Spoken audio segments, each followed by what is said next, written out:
buenas tardes, bienvenidos al Tiempo de Entrevista aquí en Mírame Televisión en Canarias al Día. El pasado lunes se presentaba ante el Parlamento Autonómico el informe anual del diputado del Común. Nosotros hoy queremos destripar un poquito los datos más importantes de ese informe, y qué mejor que hacerlo en compañía del propio diputado del Común, de Rafael Llanes, que ya nos acompaña. Rafael, muy buenas tardes. Hola, buenas tardes. Muchas gracias por estar aquí en Mírame Televisión. Gracias a ustedes. La verdad es que son muchísimos los datos que me gustaría comentar con usted, a ver de lo que nos da tiempo. Pero vamos a empezar, si le parece, un poco por el principio, por la participación. Son casi 3.000 quejas. Tenemos los gráficos también para ayudarnos un poco a entender la evolución del diputado del Común, porque si vamos a este primer gráfico nos vamos a encontrar con que en el año 2022 se presentaron 2.925 quejas. Es verdad que son menos quejas que en el año 2021, cuando hubo 3.671, pero también es verdad que 2021 fue un año marcado también por esa pandemia y por los efectos de la pandemia en la ciudadanía. Sin embargo, sí que se aprecia como, sobre todo si nos vamos ya a la comparación con 2011, cuando no pasaban de 1.217 quejas, cómo poco a poco ha ido creciendo la participación ciudadana y la confianza o el conocimiento de la existencia del diputado del Común. ¿Ustedes cómo lo han visto? ¿Cómo han visto en estos ya 5 años que lleva en el cargo, Rafael, esa evolución? En estos 5 años ha crecido un 63%. Y entonces yo creo que es fruto de que hemos abierto la institución a la ciudadanía. Digamos, cada vez somos más conocidos, cada vez los ciudadanos saben que existimos y que podemos intentar solucionar los problemas que las personas tienen con la administración pública. No siempre lo logramos, evidentemente. Y esto es fruto del trabajo también de mis antecesores. Es decir, desde el primer diputado del Común, Luis Coviella, que ni siquiera tenía despacho y atendía a las personas en su casa. Luego vino Arcadio Díaz, Fernando Jiménez, Manuel Alcaide y Jerónimo Saavedra. Y cada uno de ellos fue haciendo camino al andar. Y hoy en día ya tenemos una estructura amplia. Y en segundo lugar, David, también cuenta el hecho de que la ciudadanía cada vez sabe dónde presentar la queja. De poco vale que tú y yo estemos en un bar tomándonos un café y nos quejemos del alcalde, del cabildo, del gobierno. No, las quejas hay que dirigirlas a aquella institución que el Estado de Derecho pone al servicio de la ciudadanía para que llegue a donde tiene que llegar. Y luego ya se solucionará o no. Pero sí que es verdad, Rafael, que al final si uno analiza ese informe, que tiene casi 500 páginas, se da cuenta de, no es un resumen de todo el trabajo que ustedes realizan, pero de que esas quejas sí que tienen un recorrido. Se abre un expediente, se tramitan, se pone en contacto con la administración o el organismo de turno sobre el que se eleva esa queja. Al final el diputado del Común, sea más eficiente o no, o se consiga una solución o no, sí que da curso a todas esas quejas. Da curso, se termina el expediente y te tengo que decir que el grado de éxito este año pasado fue del 66,77% de favorable a la ciudadanía, y en un 30 y pico no pudimos hacer nada. Estamos satisfechos. De lo que no estamos tan satisfechos es de la respuesta de la administración. Y ahí, si me permite, me gustaría incidir. Es decir, la ley del diputado del Común establece 15 días para responder. Yo entiendo que 15 días para asuntos sencillos es posible, pero hay muchos asuntos que son complejos, cuanto tienen que ver con política territorial, con tributos, hay que estudiar bien, hay que hacer informes jurídicos y tardan su tiempo. Nosotros dejamos pasar esos 15 días sobradamente, hasta casi 25, y entonces hacemos una reiteración, luego un recordatorio de deber legal, luego una advertencia. Y si al final, después de esas 4 insistencias, no ha contestado, firmamos una declaración de obstruccionismo, que no tuve que firmar ninguna este año, ninguna declaración. No ha tenido que firmar ninguna. Ninguna. 2022. Pero si firme 149 advertencias, y claro, ya la advertencia ya. Y también tengo que decir, en favor de la administración pública, que algunas administraciones, David, no tienen del personal especializado que requieren. Y yo el otro día en el Parlamento hablaba de los ayuntamientos. Se le iba a preguntar, ¿se nota la diferencia entre las administraciones locales y, digamos, por ejemplo, la administración autonómica o los cabildos? Hombre, los ayuntamientos, yo he sido alcalde y tengo una especial sensibilidad, digamos que ante un problema social contestan de forma inmediata. El sábado pasado, el sábado anterior, a las 5 de la tarde, me llaman para decirme, mira, mañana a las 9, mañana era domingo, y no era cierto, era el lunes, pero bueno, me lo dijeron así. Va a haber un desahucio te lo digo, en La Orotava. Llamé inmediatamente al alcalde. El alcalde me puso con la concejala de Servicios Sociales. Localizaron a la persona. El lunes a las 8 de la mañana esa persona tenía una cita en el ayuntamiento para atenderlo. Es decir, esa inmediatez de los ayuntamientos, que te podría poner 1000 ejemplos, es así, ¿eh? Pero un sábado por la tarde... Es curioso porque al final, bueno, aunque nos saltemos un poquito el guión que tenía preparado, es muy interesante lo que comenta, porque una de las cuestiones que más me ha llamado la atención personalmente leyendo el informe es que después de, digamos, las grandes áreas que uno puede entender que es donde hay más quejas, en dependencia, en discapacidad, en vivienda, la cuarta que más quejas recibe es política territorial, y mayoritariamente pues la gente se queja de que no se presentan denuncias por posibles infracciones urbanísticas, pero no se tramitan. Ahí la competencia es municipal. Ahí cuesta un poco más, entiendo, que los ayuntamientos actúen rápido. La inacción de los ayuntamientos en ese campo es tremenda. Ya lo he comunicado al gobierno de Canarias. Es decir, una persona denuncia a un vecino o a un conocido porque ha construido ilegalmente.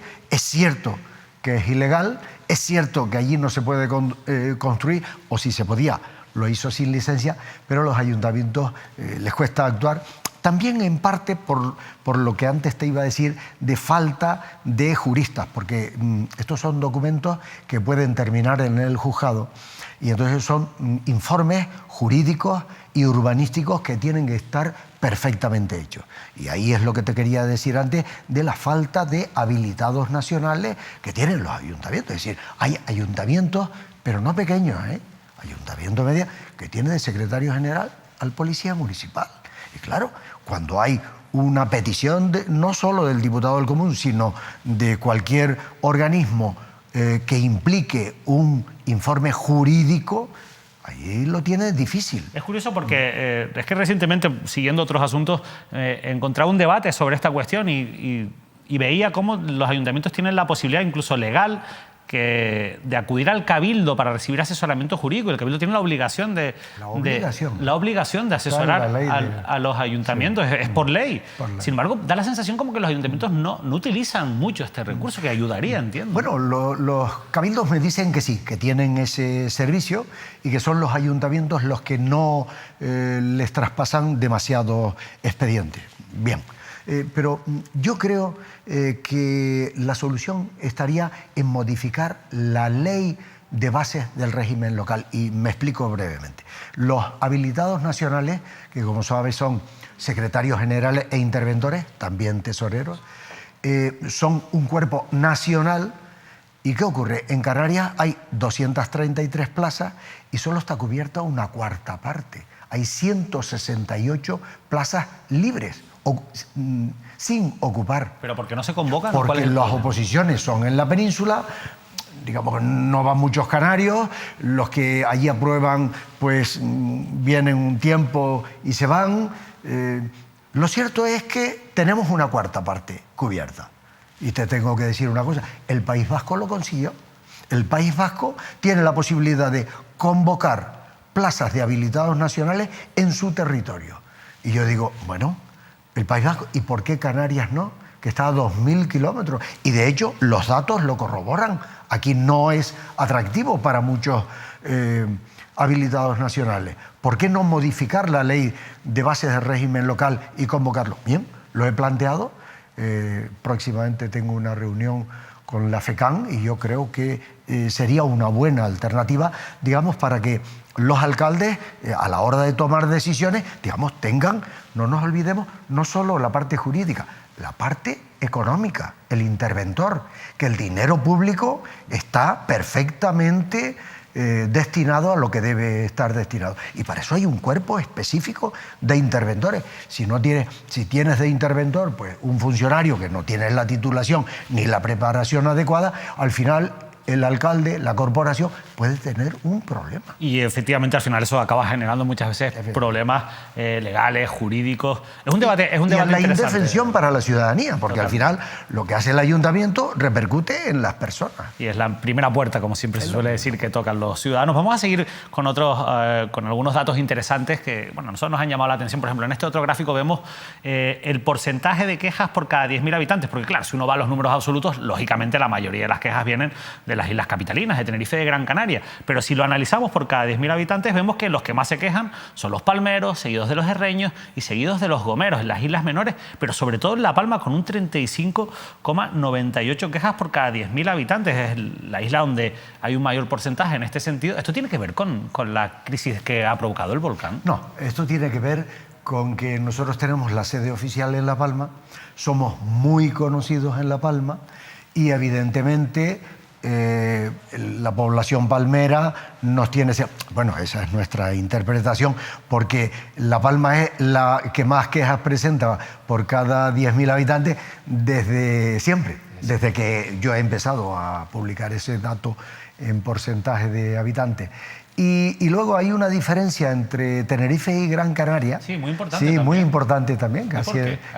Bien, puede ser por el grado de conocimiento, puede ser, en fin, la verdad es que no lo sé. También en las quejas por dependencia, que son las mayoritarias, sí, la inmensa gran parte es de Tenerife y de Gran Canaria menos. Y sin embargo, los datos en dependencia son malos en Tenerife y son malos en Gran Canaria. La verdad es que Gran Canaria es la isla que menos se queja, siguiendo con esos datos y sobre todo con esos porcentajes por cada 10.000 habitantes, pero ya que hablábamos de dependencia me gustaría hacer una pequeña parada también en los datos de dependencia, porque yo creo que hay motivos para ver el vaso medio lleno, pero también para verlo medio vacío. Yo quiero saber ahora cómo lo ve usted, pero vamos a ver primero los gráficos un poco que también vienen, son datos oficiales que están recogidos también en el informe del diputado del Común anual. Y por ejemplo, si vemos los porcentajes de resoluciones de grado emitidas con relación a la población de cada territorio, que lo están viendo, ven a Canarias que sigue estando en el último lugar con un 2,19 frente, por ejemplo, a Castilla y León, Extremadura o País Vasco, que están en los puestos altos. Sin embargo, si buscamos el dato absoluto del incremento anual de resoluciones del grado en Canarias, también dato que viene en el propio informe, nos encontramos con que en 2022 crecieron en 5.200 más resoluciones con respecto al año anterior. Y como ven en ese gráfico, bueno, pues es el año en que más han crecido. Volvemos a la inversa. Vamos a ver el dato quizás del que obviamente no nos podemos sentir orgullosos. La ratio de prestaciones por personas con resolución de la PIA o del PIA, del Programa Individual de Atención. Canarias, de nuevo, a la cola de España frente a los datos mucho más positivos en Baleares, Cantabria y La Rioja. Por debajo, Canarias, Extremadura, Aragón. Sin embargo, también, por ejemplo, otro dato positivo que tenemos que tener en cuenta es la evolución de las prestaciones en Canarias entre 2018 y 2022. 9.919 prestaciones nuevas o más que se añadieron en el año 2022 con respecto a los años anteriores. Es un incremento muy importante, Rafael. ¿Cómo ve usted el vaso? ¿Medio lleno o medio vacío con la dependencia? Bueno, vamos a ver. Hay que mirar el vaso con tranquilidad. En primer lugar, ha mejorado la gestión, y lo hemos dicho claramente. En segundo lugar, la posición de partida era tan mala que seguimos al final, tal y como se ve en ese gráfico.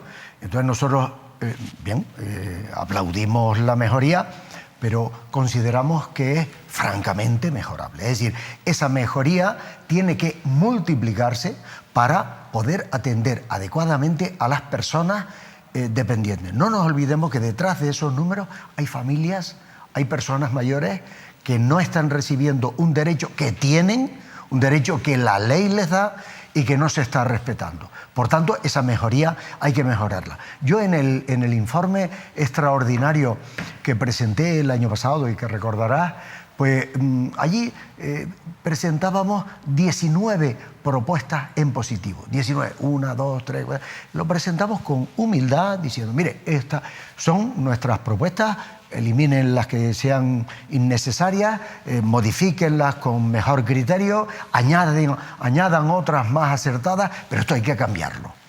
Y todas esas propuestas en la comisión parlamentaria, dije, se pueden resumir en 4. 1, más presupuesto. 2, más personal. 3, colaboración con los ayuntamientos. Y 4, simplificación de expedientes. Eso es lo que dijimos. Hemos visto que se ha añadido más presupuesto, hemos visto que hay más personal, pero sigue sin resolverse del todo. Y se ven los resultados, pero no se ven los resultados, pero hay que sudar más presupuesto y más personal. Si vemos el gráfico de gasto por habitante, vemos que el gasto por habitante en Canarias está por debajo de la mitad de la media nacional. Y añado, la media nacional incumple la ley. La media nacional, date cuenta, la ley dice, oiga, usted tiene que resolver el expediente en 180 días. 180. ¿Y por qué da un plazo?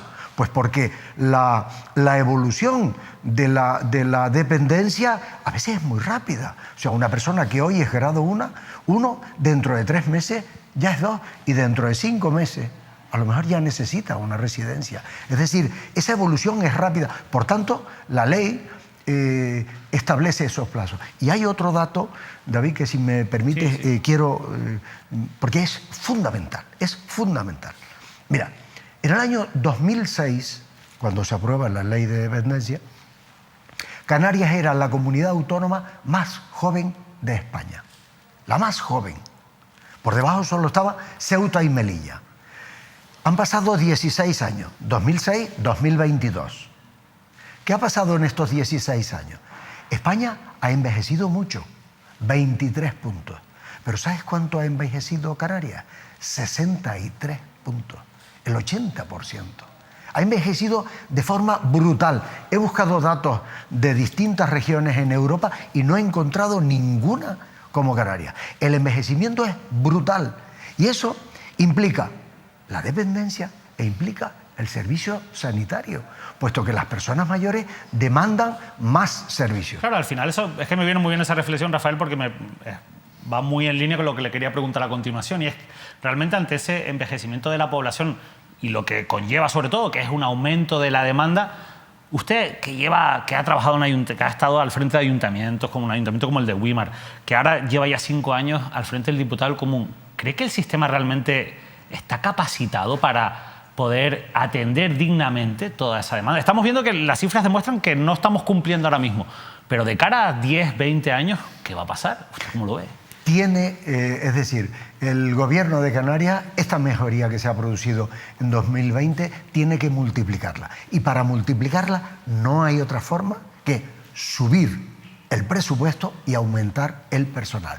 Si tenemos 27.000 personas en lista de espera, 27.000, son 54.000 visitas a los domicilios. ¿Cuántas personas hacen falta para hacer 54.000 visitas? Más las que se presentan hoy, las que se presentan mañana, pasado, pues todos los días se presentan más.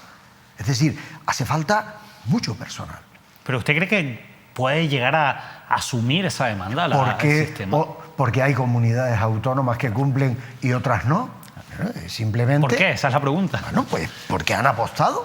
Han apostado. Es decir, la Comunidad Valenciana estaba casi al final y hubo un momento en el que triplicó el número de personas que trabajan en dependencia. Subió un 325%. Bueno, por lo menos ahí se vieron los resultados. Sabemos cuál es el camino, por lo menos. Ahora es cuestión de tomar el camino. Vamos por buen camino, pero hay que acelerar. Hay que acelerar.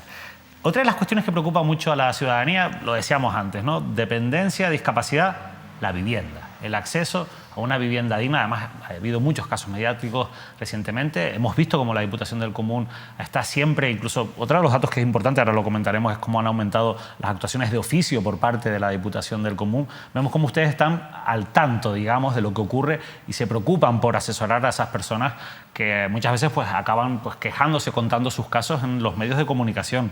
Rafael, ¿qué está fallando en la política de viviendas en Canarias? Pues mira, yo lo tengo muy claro. Para garantizar el acceso a la vivienda digna que proclama la Constitución, la Administración Pública tiene que tener un parque de viviendas suficiente para atender esas necesidades. Número de viviendas. El País Vasco tiene 50.000, tiene los mismos habitantes que nosotros, aproximadamente. Nosotros tenemos 16.200, 12.000 el Instituto Canario de la Vivienda, 4.200 Visocam. ¿Qué ocurre? Aquí hay dos problemas que originan esta situación. Uno, durante 20 años no se ha construido vivienda o apenas se ha construido vivienda pública. Dos, en los años 90 se vendieron 20.000 viviendas públicas que eran de alquiler y se vendieron, eso sí, no se vendieron a un fondo de inversión, se vendió a sus inquilinos. Digamos que fue una medida social contra la que no tengo problema, nada que objetar. Ahora bien, para tomar esa medida debió tomarse antes otra, construir otras 20. Porque ahora faltan esas 20.000. Nosotros hemos calculado, hay algunos estudios publicados por expertos que dicen que se debe tener un número de viviendas equivalente al 1,5% de la población. Canarias, 2.200.000, serían 31.000 viviendas, 32.000 viviendas. Tenemos 16, faltan justamente las 20.000 que se habían vendido. Hay colectivos que dicen que sí, que estaría bien construir, pero que también es verdad que hay muchísima vivienda vacía, que a lo mejor puede ser una solución llegar a acuerdos con entidades financieras que suelen ser propietarias de muchos edificios que a día de hoy pues están vacíos, o promociones que al final no se han terminado de construir. A la vista está. Si sales de Puerto del Rosario y si sales de Arrecife, ves cantidad de viviendas que con aquel boom inmobiliario de 2006, 2007 se construyó, llegó la crisis, se paralizó y ahora hay un problema, ¿no?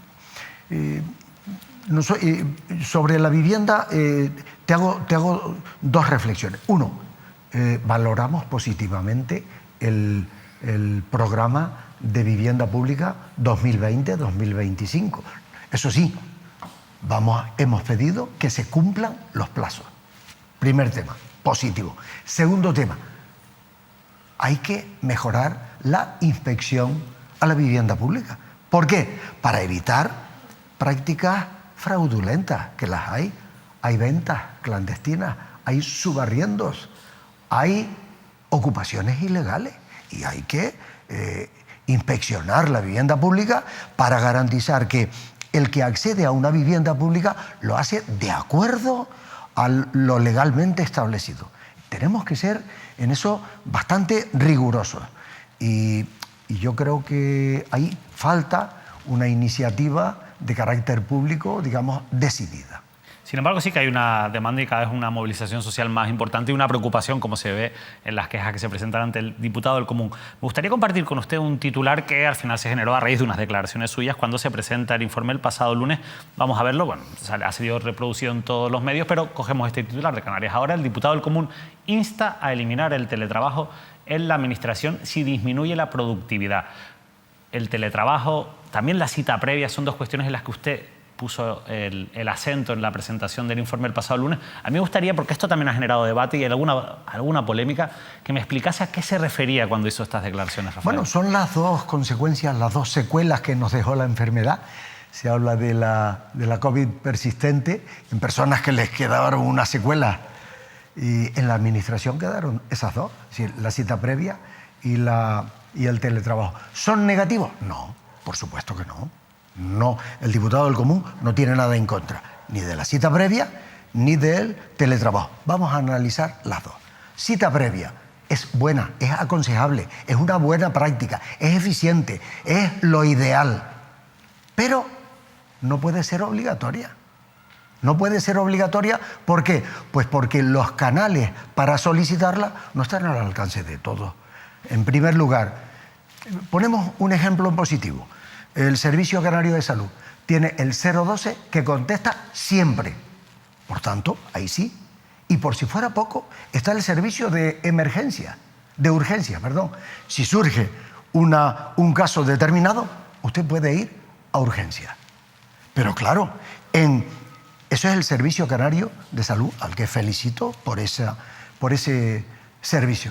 Pero ahora vamos a Seguridad Social, o a ayuntamientos, o a cabildos. Está garantizado. El teléfono contesta. Las personas que ahora mismo nos están viendo, seguro que han llamado a ayuntamientos y a la Seguridad Social y demás. Contesta el teléfono. A veces contesta y sale una máquina diciendo para tal cosa pulse 1, para tal cosa 2, 3. Cuando va por el 5 ya no sabe ni lo que quiere decir la máquina y te pierdes en ese laberinto. Yo creo que, David, hay que hacer un Es decir, la cita previa es buena. Una persona está citado a las 10:45, acude puntualmente, es atendido adecuadamente y es genial. Pero la persona que no tiene cita previa tiene el derecho de ser atendido. No es posible. Yo he hecho en falta la ventanilla de información. Hay que humanizar la administración pública para esas personas que no comprenden demasiado bien un texto por escrito, que no se saben expresar. A veces llaman a la Diputación del Común para contar su problema y ni siquiera saben expresarlo adecuadamente. No digamos ya manejarse con una tablet para solicitarlo telemáticamente. ¿no? De la que se suele hablar. Entiendo, cita previa sí, pero con alternativas para quien no tenga acceso a ese tipo de servicios. O sea, la persona que no tiene cita previa tiene que hacer cola y estar ahí 2 horas esperando, 3 horas. Y usted va con cita previa y es atendido al minuto y se va tranquilamente. De acuerdo, es ideal, pero no obligatoria. No obligatoria. Y sobre el teletrabajo, sí. Y sobre el teletrabajo tampoco estoy en contra. Es decir, Canarias se está vendiendo como destino para los nómadas digitales. ¿Qué son nómadas digitales? Pues son personas que teletrabajan desde aquí para Alemania, para Estados Unidos, para Suecia y para Finlandia. Allí están a 6 grados bajo cero y aquí pueden ir a bañarse a la playa. Por tanto, el teletrabajo es un avance que hay que aplaudir. Ahora bien, yo he dicho, si el teletrabajo perjudica la calidad de los servicios públicos, hay que anularlo. ¿En qué puestos de trabajo? Eso es responsabilidad de la Administración. La Administración tiene un documento que se llama RPT, Relación de Puestos de Trabajo, y tiene que analizar uno a uno, en diálogo con los sindicatos, qué puestos son susceptibles de desarrollarse en teletrabajo. Por ejemplo, ¿el conductor puede hacer teletrabajo? Evidentemente no. El policía municipal, el operario de recogida de residuos. Pero después hay otros puestos de trabajo, el telefónico. El 012 no están presentes en los hospitales, ni está. Ese puede ser un teletrabajo. El servicio de asesoramiento jurídico interno, no el externo, interno, puede hacerse en teletrabajo. Eso lo tiene que analizar. ¿Usted ha notado que en algunas áreas se ha perdido eficiencia en la gestión? Cuando llega un ciudadano a una administración y se le dice, hoy no se le puede atender porque su asunto lo lleva tal persona y está del teletrabajo, esa afirmación ya nos está diciendo que esa persona no debe estar en teletrabajo porque tiene que estar allí atendiendo a la ciudadanía. Es decir, yo lo que digo es, el teletrabajo está bien, bienvenido. Ahora, si influye negativamente en los servicios públicos, hay que eliminarlo. Si influye negativamente.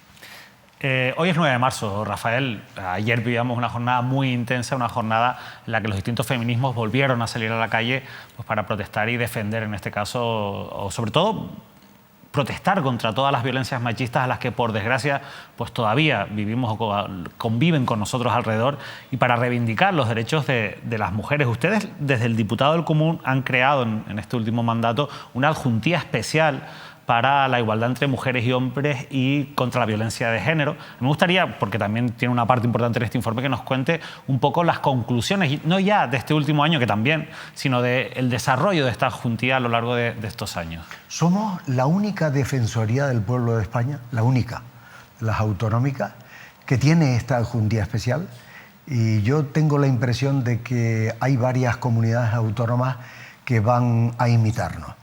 Esto ha supuesto centrar un problema importante, que es el machismo, en una adjuntía.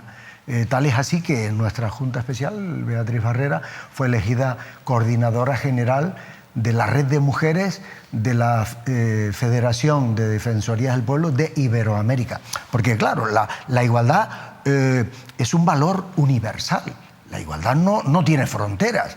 A nosotros nos preocupa la violencia contra la mujer y la desigualdad en Perú, en Marruecos, en España y en Singapur. Es decir, es una visión global y estamos colaborando. En lo interno hemos llevado a cabo actuaciones que yo considero muy importantes. Si me permites, te voy a dar un dato. Más de la mitad de las quejas en violencia de género se dan en el ámbito judicial, porque las peritaciones del Instituto de Medicina Legal se retrasan demasiado y esos retrasos implican muchos problemas para mujeres maltratadas y para los hijos de esas mujeres maltratadas que, como sabes, son tan víctimas como ellas. Y es una queja que nos llega, ojo, no solo de la ciudadanía, nos llega de los propios operadores judiciales. Y así nos hemos dirigido a la consejería correspondiente. Hay que dotar de más medios a los institutos de medicina legal para que esas peritaciones no se prolonguen en el tiempo. La verdad es que es muy interesante porque algunos casos que nosotros hemos podido seguir están bastante satisfechos de tener también un sitio al que poder quejarse, ¿no? Y también no solo por parte de las víctimas, sino de los propios profesionales que muchas veces se ven sobrepasados, digamos, e impotentes ante la falta de medios y de recursos pues, para tramitar cuestiones que son fundamentales en la lucha contra esta lacra, la verdad. Rafael, nos hemos quedado ya sin tiempo, hemos llegado a la media hora de entrevista. La verdad es que, por nuestra parte, darle las gracias por habernos acompañado, felicitarle por el trabajo pues, a lo largo de este año 2022 y de estos 5 años. Lo cierto es que lo hablamos antes de empezar. Se cumplen ya los 5 años, digamos, oficiales, ¿no? Al frente del diputado del Común, en este caso de usted, de Rafael Llanes. ¿Cuál es su intención de cara a la próxima legislatura, teniendo en cuenta que tenemos pues, unas elecciones a la vuelta de la esquina?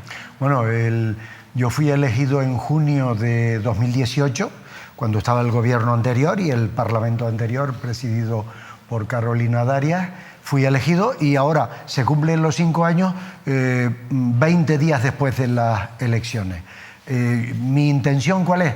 Pues trabajar con la misma ilusión que el primer día hasta el último minuto que esté en este puesto. Pues nosotros seguiremos muy pendientes, por supuesto, del trabajo del diputado del Común. De verdad, Rafael Llanes, muchísimas gracias por habernos acompañado. Gracias a ti, David.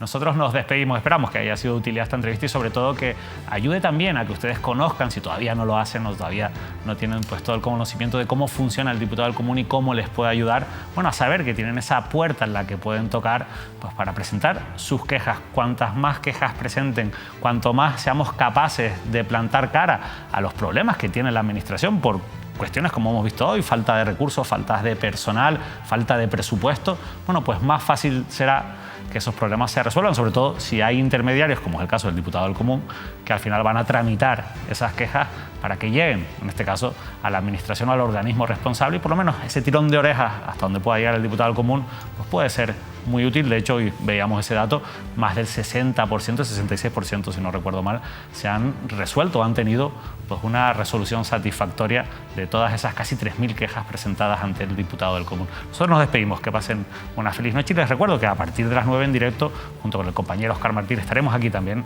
analizando el repaso de la actualidad de los últimos días. No se lo pierdan.